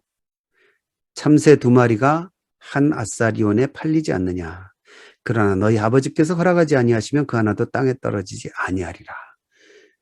자, 여기 참새 가격표, 혹시 참새 구이 드셔본 분 계세요? 연세가 좀 있으신 분, 포장마차, 옛날 한 80년대, 90년대 포장마차 가보신 분들은 드셔보셨을 건데, 참새 구이가 있어요. 저는 먹어봤어요. 요만해요, 요만해. 이제 정말 뼈와 약간의 살밖에 없죠. 근데 이스라엘 사람들도 참새가 워낙 많으니까 잡아서 먹었던 것 같아요. 그리고 시장에서 팔았던 것 같은데 가격표가 어떻게 됩니까? 2마리에 하나짜리온. 그런데 아버지께서 허락하지 아니하시면 하나도 땅에 안 떨어진다는 건 참새가 귀하다는 겁니까? 아주 흔하다는 겁니까? 참새라는 건 아주 흔해 빠진 음식이라는 거예요. 참새라는 존재 자체가 흔하다는 얘기를 예수님이 하신 거거든요. 누가복음 12장 6절을 보세요. 예수님이 분명히 가격표를 뭐라고 하셨습니까? 2마리에 하나짜리온이라 하셨는데 누가복음 12장 6절에 보면요. 자, 뭐라고 나오죠? 참새 5마리가 2아사리온에 팔리는 것이 아니냐. 이상하지 않아요? 가격표가 다르잖아요. 예수님은 무슨 말씀을 하셨을까? 그건 몰라요. 그러나 예수님이 공통적으로 밝히신 뜻은 있어요. 뭐냐? 참새가 흔해 빠진 짐승이다. 예수님 분명히 그런 뜻으로 말씀을 하셨어요. 그죠? 그런데 그게 진실이에요. 그런데 그거를 마태 선생님은 뭐라고 표현했냐면 2마리에 하나사리온이라고 그러고 누가 선생님은 5마리에 두아사리온이라고. 그럼 이거 가격이 다르니까 예수님 말씀이 틀린 거 아니냐. 막 안티들이 그렇게도 막 우겨요. 자, 여러분 여기서 뭐가 느껴지십니까? 여기서 글쓴이의 솜씨가 들어가는 거예요. 똑같은 참새에 대한 설교가 있었어요, 예수님께. 그건 분명한 사실이에요. 근데 그걸 전달하는 사람이 여러분 이야기를 재밌게 하는 사람이 누군 것 같아요? 둘 중에. 마태 선생님하고 누가 선생님 중에. 왜 5마리에 두아사리온이니까 원가는 2마리에 하나사리온인데 두아사리온 내면 1마리 끼워준다는 거예요. 그 뭐 굴비 1마리 50원, 뭐 10마리에 450원 그런 거 있잖아요. 끼워준다는 거예요. 그러니까 더더욱 참새는 이만큼 흔한 존재라는 걸 누가 잘 표현했습니까? 이 위트가 들어간 거예요. 이 저자예요, 저자. 이해가 되시죠? 둘 중에 어느 게 진짜 예수님의 말씀이냐? 그건 중요하지 않아요, 여러분. 뭐가 중요하냐? 예수님이 참새가 별짤 것 없다는 설교를 하셨다는 게 진실이에요. 근데 그거를 스피커들이잖아요. 이 마태도 그렇고 누가도 그렇고 이 글쓴이들이 솜씨 있게 어떻게 하든지 더 잘 전달하려고 표현을 한 거예요. 그게 글입니다, 여러분, 글. 그렇기 때문에요. 안 그러면 왜 예수님 이야기를 똑같이 예수님 하신 말씀 그대로 못 전하냐? 당시엔 녹음 시설이 없었어요. 녹음이 안 되니까 어떻게 똑같이 전합니까? 그리고 또 있어요. 만약 그렇게 똑같이 전했다면 복음서가 왜 4권이 있겠습니까? 똑같은 내용인데. 그렇잖아요. 그거를 다른 사람이 자기 상황에 맞춰서 썼기 때문에 좀씩 달라지는 거예요. 그 누가 선생님 같은 경우는 그러고 보면 누가복음을 당대 최고의 문학적으로 볼 때 아름다운 글이라 그래요. 그러니까 벌써 표현력이 달라요. 누가 선생님은. 그리고 내용이 아주 다채롭죠. 거기다가 학자의 느낌이 굉장히 많은 게 자료를 자기가 아예 누가복음 1장에서 밝히죠. 수많은 자료와 증언들을 모아가지고 자기가 분석했다는 얘기를 하죠. 그 처음부터 미루어 살핀 나도 이렇게 나오잖아요. 데오빌한테. 그런 내용이 벌써 이 말 하나에 딱 느낌이 오죠. 참새 5마리가 두아사리온에 팔리는 게 아니냐. 예수님이 이렇게 재밌게 얘기하셨을까 하고 상상을 넣어서 그렇게 누가 선생님이 우리한테 전달해 주신 거죠. 그냥 내용은 똑같아요. 참새는 보잘것없는 짐승이다. 그런 얘기죠. 저자의 향기라는 게 이렇게 이제 느껴지는데요. 그 기왕에 아사리온 얘기 나오니까 좀 더 해볼까요? 여러분, 아사리온이라는 단위를 우리로 치면 1달러라고 봅시다. 1달러로. 그러면 그 밑에 로마 당시 화폐에 2단위가 더 있어요. 아사리온보다 4분의 1 가격이 고드란트예요. 쿼터란 말이에요. 쿼터예요. 쿼터. 25센트짜리 동전이라고 생각하면 돼요. 그리고 쿼터의 다시 절반이 렙돈이에요. 많이 들어보셨죠? 렙돈. 마가복음 12장 42절 한번 보실까요? 마가복음 12장 42절.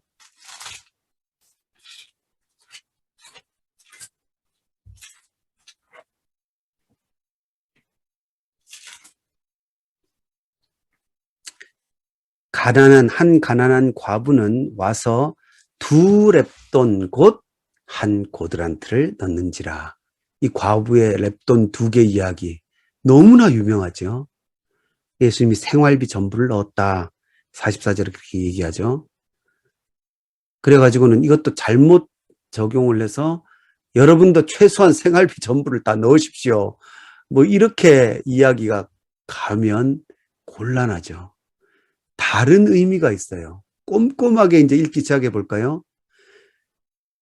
렙돈, 고드란트, 당시의 최저 단위예요. 가장 작은 우리로 치면 1원짜리가 렙돈이고요.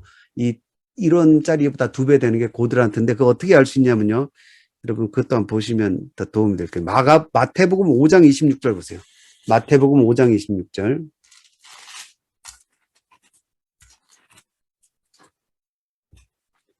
마태복음 5장 26절에 진실로 내게 이르노니 내가 자, 뭐라고 나옵니까? 한 푼이라고 나오죠. 한 푼이라도 남김없이 다 갚기 전에는 결코 거기서 나오지 못하리라. 이게 옛날 개역 성경에는 홀이라도 갚지 아니하면 이렇게 번역했어요. 홀이. 홀이가 이 털 얘기예요. 털 한 가닥을 얘기하는데, 그러니까 아주 작은 돈이에요. 아주 작은 돈. 그런데 이 한 푼이 원문에는 고드란트라고 나와요. 고드란트. 그런데 누가복음 12장 59절을 보세요. 누가복음 12장 59절.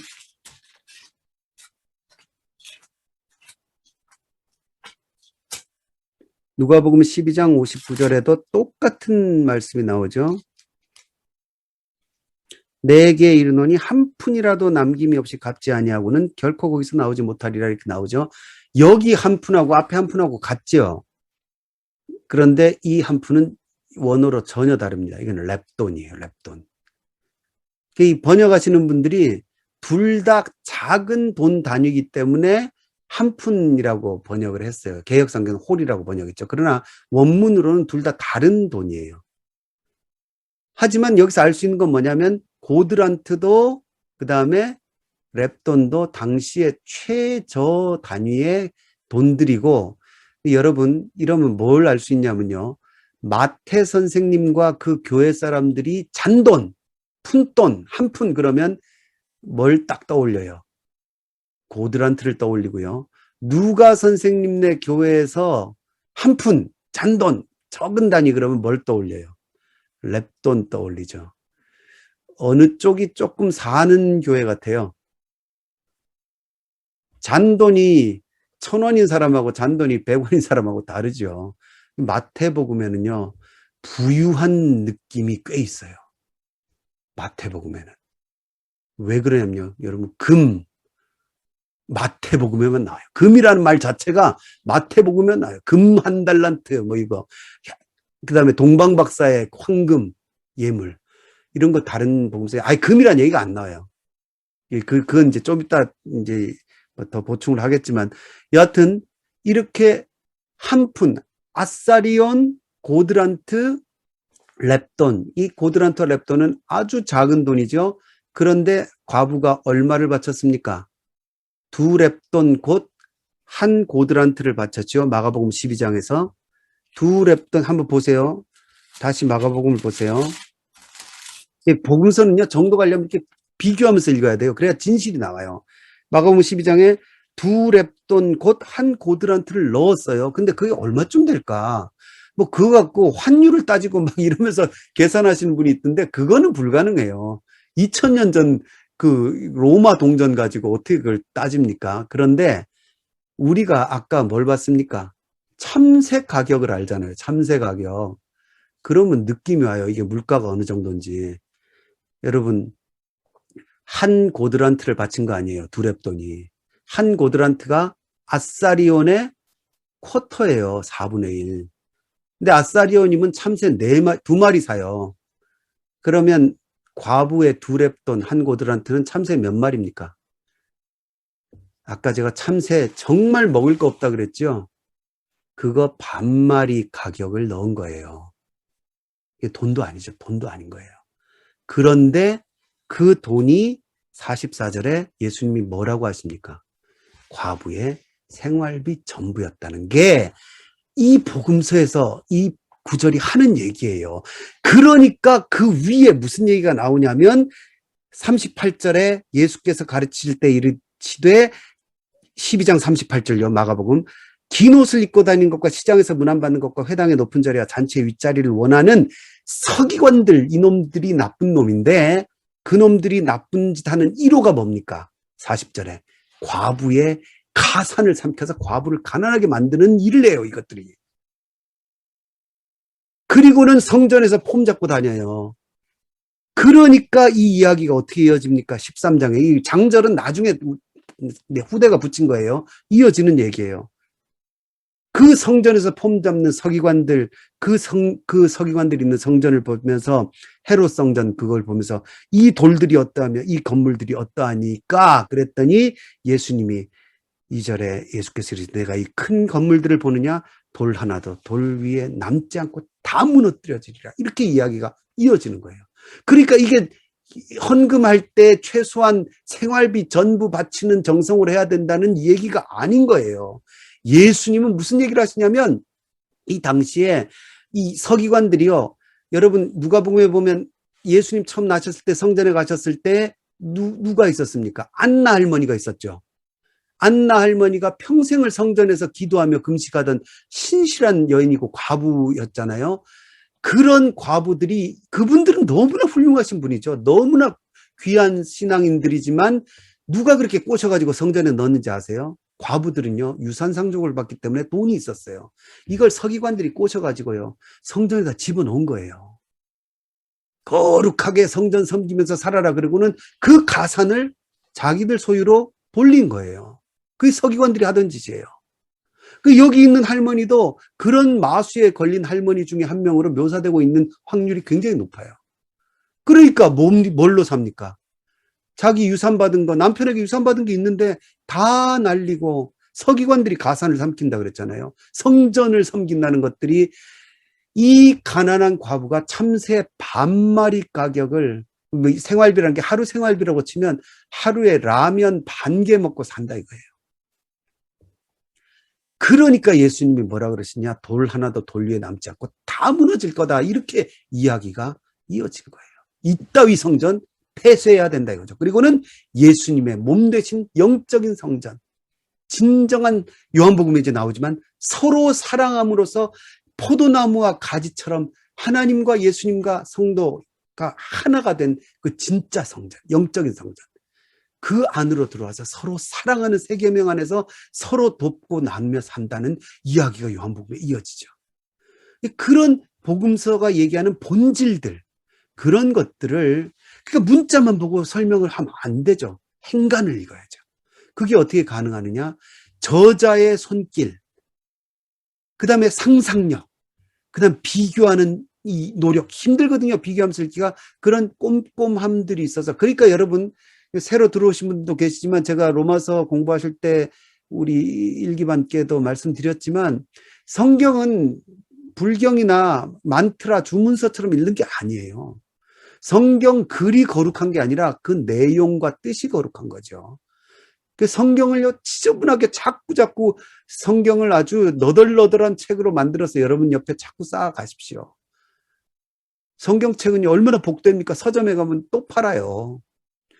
난 돈이 없어 뭐 성경책 사는 건 너무 돈이 아깝다 그러면 정 그러시면 저한테 말씀하세요. 제가 한 권 사드릴 수는 있습니다. 그런 걸 아끼면 안 돼요. 성경책이 거룩한 게 아니라 성경의 내용이 거룩하고 그 안에 있는 내용들을 곱씹으면서 진짜 예수님의 뜻이 뭔가 이렇게 발견해 가는 데 있어서는 그냥 글자만 흥얼흥얼 읽어서는 안 된다는 거죠. 비교하고 이 글을 쓴 저자의 생각까지 읽으면서 가야 되죠. 더 드릴 말씀이 많은데 시간이 많이 갔네요.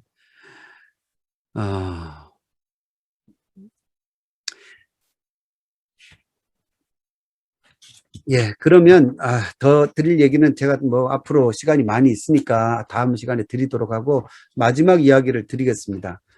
요 얘기는 듣고 들으셔야 되니까 들으세요. 이 공관복음서와 요한복음서가 공통적으로 말하는데 좀 의아스러운 부분이 하나가 있어요.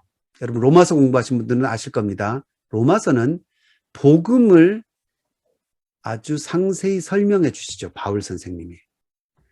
그래서 속량, 대속, 그다음에 칭의, 로마서 1장부터 8장까지 내용 중에 그런 게 많이 나오죠. 모든 사람이 죄인이다. 모든 사람이 죄를 범하였음에 하나님의 영광에 이르지 못하더니 그리스도 예수 안에 있는 속량으로 말미암아 우리가 구속함을 받았다. 그 피로 인하여 의롭다 하심을 받았다. 이런 얘기가 아주 자세하게 나오고 그러니까 누구든지 예수님을 믿으면 구원받는다. 이런 설명들이 나오는데 정작 복음서에는 그런 얘기가 많이 나옵니까? 안 나옵니까?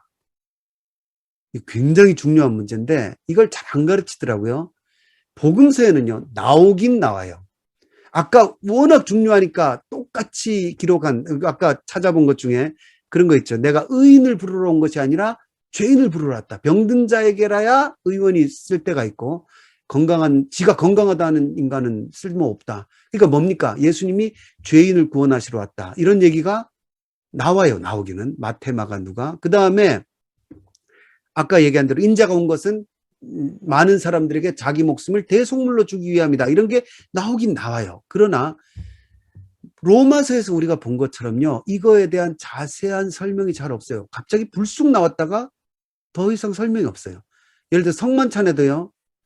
예수님은 그냥 이것은 나의 피다. 언약의 피다. 많은 사람을 위해서 흘리는 피다. 이 정도로만 하시지 왜 내가 피를 흘리고 이 피가 너희를 어떻게 의롭게 하고 왜 모든 사람은 다 죄인이었는데 이런 이야기는 바울 서신에는 나오는데 설명들이 복음서에는 오히려 굉장히 절제되어 있고 숨어 있고 간략하게 나와요. 그런 느낌 안 받으셨어요? 그리고는 오히려 그러니까 바울 서신은 누구든지를 강조하잖아요. 그러니까 막 초청하는 느낌이 나오잖아요. 누구든지 예수를 믿으면 누구든지 구원을 받을 수 있다. 유대인이나 헬라인이나 다 구원을 받을 수 있다. 그런 초청의 그 열린 복음의 문이 있는 것 같은데 오히려 복음서는 사복음서가 전부 다 그게 오히려 좀 부족한 느낌이 들어요. 그리고는 반대로 뭐가 나옵니까, 여러분? 복음서에 뭐가 나오죠? 살벌한 경고가 나와요. 십자가를 지라는 말이 계속 나오죠. 자기를 부인하고 하나만 보죠. 마태복음 10장을 보십시오. 뭐 마가복음, 누가복음에도 다 나오지만 마태복음 10장 38절에 보면요. 37절부터 볼까요? 무서운 이야기 나오죠. 아버지나 어머니를 나보다 더 사랑하는 자는 내게 합당하지 아니한다. 자기 십자가를 지고 나를 따르지 아니한 자도 내게 합당하지 아니한다. 더 나가서 뭐 하라는 겁니까? 자기 목숨을 얻는 자는 잃을 것이요 나를 위하여 자기 목숨을 잃는 자는 얻으리라. 나를 위해 죽으라 그럽니다. 분위기가 로마서와 많이 다르죠. 이게 마가복음도 그렇고 누가복음도 그래요. 뭔가 차원이 달라요. 복음서는. 그리고는 누구든지 예수 믿으십시오. 구원을 받을 수 있습니다 하는 거는 밑바닥에 살짝 나오고 그렇게 해서 구원받은 너희는 나를 위해 죽어야 된다. 십자가를 져야 된다. 이런 얘기가 반복돼요. 그러면서 플러스 알파가 있어요. 또 뭐가 반복되냐면요. 너희 중에 나를 따른다고 하는 사람들 있지 가짜가 섞여 있어. 이런 경고도 많이 있어요. 여러분 가장 유명한 게 뭡니까? 마태복음에 나더러 주여 주여 하는 자마다 다 천국에 가는 것이 아니라 오직 아버지의 뜻대로 행하는 자라야 가리라. 한번 보세요. 마태복음 바로 앞이니까 7장에 사실은 그 산상수훈에 나온 얘기인데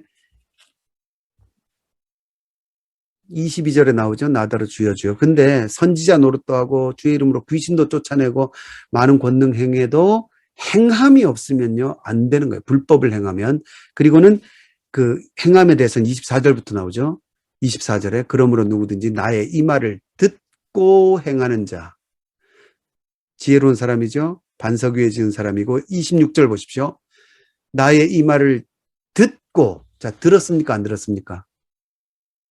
신도의 카테고리 안에 있어요? 없어요? 있어요. 말씀 듣는 사람이에요. 행하지 않는 자는 무너진다 이거죠. 어리석은 사람이다. 이 지혜로운 사람, 어리석은 사람 콘셉트이 어디로 이어지냐면요. 열처녀 비유. 5 여인은 지혜롭고 5 여인은 어리석다. 똑같은 단어가 쓰였어요. 열처녀 비유. 다 경고들이에요. 살벌한 경고들이죠. 왜 이게 살벌합니까? 분명히 말씀 듣고 사는 성도처럼 보인다 이거예요. 그런데 성도들 가운데 탈락할 자가 있다. 그래서 이게 천국 비유로 가면 여러분 뭐가 나옵니까? 곡식과 마태복음이 강조하는 가라지. 이 가라지가 독볼이거든요. 볼이랑 똑같이 생겼는데 속에 알곡만 없는 거예요. 이 가라지 비유. 이런 얘기들이요. 마태, 마가, 누가에 줄창 나와요. 마가복음은요 더해요. 마가복음은요 언제 공부할 기회가 또 있겠죠. 마가복음의 제자들은요 다 멍청이들이에요. 예수님이 맨날 야단쳐요. 어찌 믿음이 없느냐. 눈이 있어도 보지 못하냐. 귀가 있어도 듣지 못하냐. 맨날 야단만 맞아요. 마가복음에. 제자들은. 누가복음 같은 경우도 나와요. 우리는 주의 거리에서 먹고 마셨고 주님은 우리 앞에서 가르치셨습니다 할 때 예수님이 난 너희를 도무지 알지 못한다 그래요. 이런 콘셉트들이 계속 반복돼요. 예수님이 너희가 그때 인자가 올 때에 내가 올 때 인자가 믿음을 보겠느냐. 누가복음 그렇게 얘기하죠. 그러니까 믿는 사람이 실제로 진짜로 믿는 사람이 적다는 얘기죠. 적은 무리여 걱정하지 말라. 아예 믿는 사람들이 적은 무리라고 예수님이 한정을 지으세요. 이런 것들이 복음서에 나와요. 로마서와 다른 분위기죠. 로마서에 있는 그 활짝 열린 복음의 문 같은 것이 오히려 복음서에서는 복음에 대한 우리가 흔히 하는 그 기초적인 복음에 대한 얘기가 없고 오히려 이런 살벌한 경고와 훈계로 이어지는 이유가 뭘까요? 이게 그래서 복음서는요 상급자반 교재예요. 로마서는 입문서예요. 물론 로마서도 뒤에 가면 다 있어요. 너희 몸을 뭡니까 너희 지체를 의의 병기로 하나님께 드려야 되고 죄에게 드리지 말라. 우리 다 공부했죠. 공부하신 분들은. 그리고 하나님께 너희 몸을 거룩한 산제물로 드리라. 이렇게 이어져요. 성령으로 소망으로 인내하고 환난을 이기고 이런 얘기가 나오죠. 그게 전부 다 한 덩어리인데 초반에 값없이 복음을 믿고 값없이 은혜를 얻은 사람은 나중에 진짜로 예수님을 믿고 그 은혜를 받았으면 예수님과 함께 죽어야 된다 이거예요. 죽어야 된다. 근데 로마서는 그걸 전체를 다 얘기하는데 설명이니까요. 복음서는 이미 그 기초 단계는 뗀 사람들을 위한 책이에요. 그래서 여기서 강조되는 것은 십자가를 지라는 것. 그 제자도가 강조되어 있죠. 그게 자, 이것만 하고 마칩시다. 요한복음에 보면 요한복음이 가장 심해요. 그게. 요한복음에는요. 아예 믿는다는 것을 이중적으로 표현합니다. 그래서 요한복음 2장에 보면요. 2장 23절에 보십시오.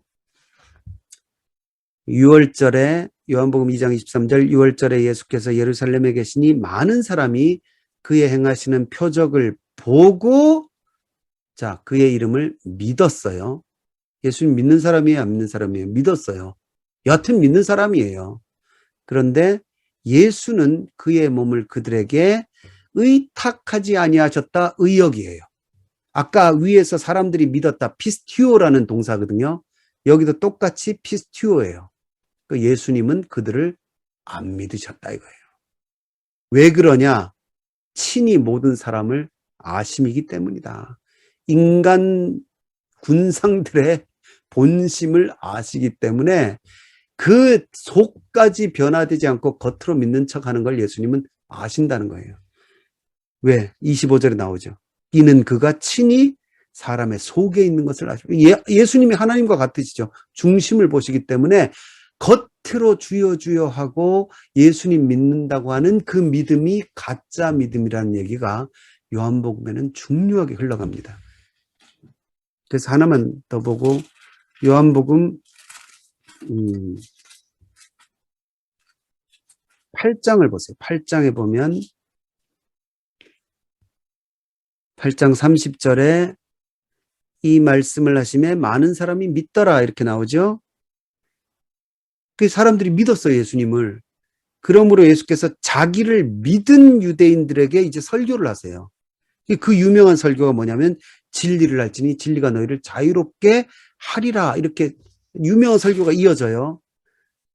그랬더니 사람들이 반발을 해요. 설교 듣다가 예수님 믿은 사람이 쉽게 말해 예수님의 성도들이 예수님 설교 들으면서 예수님 말씀 들으면서 반발을 해요. 그러니까 나중에 예수님 뭐라 그러세요? 44절 보십시오. 분명히 예수를 믿은 무리라고 나오는데 너희는 너희 아비 마귀에게서 났다. 너희 마귀의 자식이라 그랬어요. 그러니까 얼마나 무섭습니까? 그러니까 믿음이 진짜 믿음이 아니면 마귀의 자식이라는 겁니다. 그 요한복음 대놓고 그렇게 얘기하세요. 그러니까 결국 어떻게 됩니까? 아까 여러분 31절에 얼마나 훈훈하게 시작합니까? 예수님이 자기를 믿은 유대인들에게 설교를 하셨는데 끝이 뭡니까? 59절에 그들이 돌을 들어 치려하였다. 이게 예수님과 그를 믿는 사람들 사이에 일어날 일입니까? 그러니까 이런 것들이 이 요한복음에 감춰진 이 가르침들이에요. 이 복음서, 공관복음서도 마찬가지인데 요한복음은 아예 믿는다는 말 자체도 이중으로 진짜 믿어야 된다 이거예요. 진짜 믿어야 된다. 그리고는 아까 진짜 믿는 거에 대해서 공관복음은요, 행실을 많이 얘기해요. 그 세계 심판할 때 양과 염소 가를 때 지극히 작은 자에게 냉수 한 그릇 준다 이런 얘기가 나오잖아요. 그리고 사마리안 비유에도 그들을 도와준다 이런 어떤 행위가 나온다고 하면 요한복음은 좀 달라요. 더 차원이 깊어요. 네 속이 거듭나야 된다고 얘기해요. 거듭나야. 그러니까 차원이 더 깊죠. 더 본질적인 얘기를 해요. 그러니까 단순히 밖으로 들어가는 행실도 이것도 위장할 수 있어요.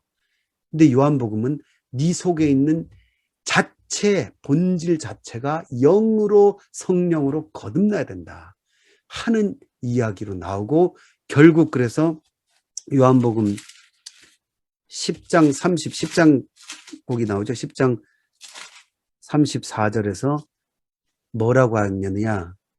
예수께서 이르시되 너희 율법에 기록한 바 내가 너희를 신이라 하였노라 하지 아니하였느냐.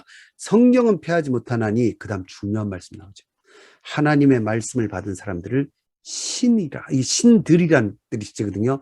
쉽게 말해서 요한복음에 나온 사람들, 거듭난 사람들, 성령으로 거듭난 사람들은 사람이 아니문이다. 요한 공동체와 요한 선생님이 가르쳐준 요한복음의 신앙을 받아들이면 어느 경지까지 가냐면 발이 땅에 있지만 신적인 존재가 된다는 거예요. 그게 앞으로 우리가 요한복음을 통해서 공부해 나갈. 그래서 요한복음이 깊고 신비한 책이에요.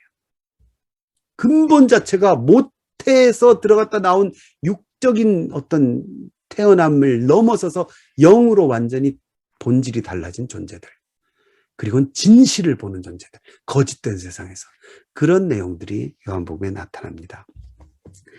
자, 여러분 긴 시간 고생하셨는데 제가 좀 더 해야 될 것들이 있지만 오늘은 일단 여기까지 하겠습니다. 아마 복음서를 지루하셨던 분도 계시겠지만 잘 따라오신 분들은 복음서가 이렇게 재미있었나는 느낌이 드신 분들도 계셨을 거예요. 그리고 어떻게 읽어야 되겠다는 어떤 의욕이 생기실지도 모르고, 이 요한복음을 통해서 이제 우리가 이 신적인 믿음의 존재, 하나님이 우리를 신이라고 인정해 주실 만큼 하나님의 자녀다. 왜 우리가 신의 자녀니까요. 그런 경지까지 여러분 보실 수 있기를 바랍니다. 자, 제가 숙제를 내드리면서 이제 마치겠습니다. 여러분 당연히 요한복음을 일주일 동안 1독 이상 정독을 한번 해오십시오. 그래서 예수님의 숨결, 예수님이 당시 어떻게 하셨는가, 그 다음에 그 사건을 요한 선생님은 무슨 마음으로 이렇게 표현하셨을까, 이렇게 기록하셨을까 하는 그 저자의 숨결, 그리고 그 요한복음을 처음으로 읽었을 그 요한 선생님네 교회 사람들의 심정, 그들은 어떻게 받아들였을까, 왜 이 이야기는 특별히 이 요한복음에, 공관복음에는 없는데 요한복음에는 이렇게 나왔을까 하는 그런 궁금증을 가지고 읽으시면 좋을 거고요. 그 다음에 여기다 플러스 하나 더 하면, 요한복음에는요, 다른 복음서엔 기적이 많이 나오잖아요. 요한복음은 7가지의 기적이 선별돼서 나와요. 그 초자연적인 기적 7가지를 이렇게 따로 의식하면서, 이렇게 단락들을 어디서부터 어디까지구나 하는 걸 의식하면서 한번 읽으시고요. 그 다음에 부교재가 있습니다. 신약 정독 복음서 편이라는 책이 있어요. 홍성사에서 2018년에 나온 것, 저자는 접니다. 제가 쓴 책인데요. 여기에 요한복음 편이 있어요. 그걸 읽으시면 요한복음 편을, 물론 이제 제가 새로 쓸 거예요. 여러분과 같이 강의하면서 더 깊은 내용으로 아예 요한복음 정독을 지금 쓰려고 그러는데, 이 강의와 함께 여기는 좀 간략하지만 보시면 참고가 되실 부분들이 많이 있으실 거니까 여력이 되시는 분들은 이걸 참고를 하시고요. 그 다음에 바이블 스콜레, 제 채널 아시죠? 유튜브 제 채널 바이블 스콜레에 지금 로마서 2기반이 첫 강의를 이번 주에 했어요. 요 첫 강의 화요일인데 요 첫 강의를 제가 앞으로는 안 올릴 거예요. 근데 요거는 여러분 때 오히려 잘 안 했던 전체를 그 경로를 구조와 경로와 함정을 파악하는 거를 이 첫 강의에서 했거든요. 그거를 제가 올려놨어요. 그러니까 여유가 되시면 한번 들어보시면 아마 로마서를 공부하신 분들은 로마서에 복습하는데 전체 복습하는데 많이 도움이 되실 거고 로마서를 안 들어보신 분들도 들어보시면 제가 이제 하면서 로마서를 공부했기 때문에 연결을 시킬 때가 있을 건데 도움이 되시고 로마서 읽는데 도움이 되실 겁니다. 그러니까 참고하시면 도움이 되실 겁니다. 그리고 이건 마지막으로 드리는 숙제인데 이건 즐거운 숙제가 되실지 모르겠어요. 여러분 매트릭스라는 영화가 있어요. 매트릭스. 들어보죠. 키아누 리브스 나온 매트릭스가 1, 2, 3까지 있는데 1, 2, 3는 별론데 매트릭스 1을 한번 신학적인 눈을 가지고 보세요. 그 만든 사람들은 그 아주 그 이상한 인간들인데 워셔스키 형제가 갑자기 워셔스키 남매가 됐잖아요. 근데 이상한 인간들인데 내용은 굉장히 성경적인 부분이 있어요. 그러니까 우리에게 어떤 좋은 예화가 될 수 있는데 무엇이 진실이냐 그리고 무엇이 진실을 보는 눈이냐 그 다음에 진실을 보게 된 사람들은 어떤 삶을 사느냐 그게 잘 표현되어 있어요. 그거를 요한 공동체와 연관시키면서 읽으면 보시면 영화 자체도 되게 재밌어요. 그게. 근데 보시면 어떤 좋은 예화가 중요하거든요. 예화가 있으면 이 느낌이 딱 오거든요. 한번 이건 꼭 하실 건 아닌데 한번 이제 보시면서 한번 요한 공동체와 요한 복음과 연관을 한번 시켜보십시오. 자, 여러분, 오늘 너무 길게 했네요. 자, 여러분 고생 많으셨습니다. 그럼 좋은 하루 되십시오. 여러분 오늘 여기까지 하겠습니다. 안녕히 계세요.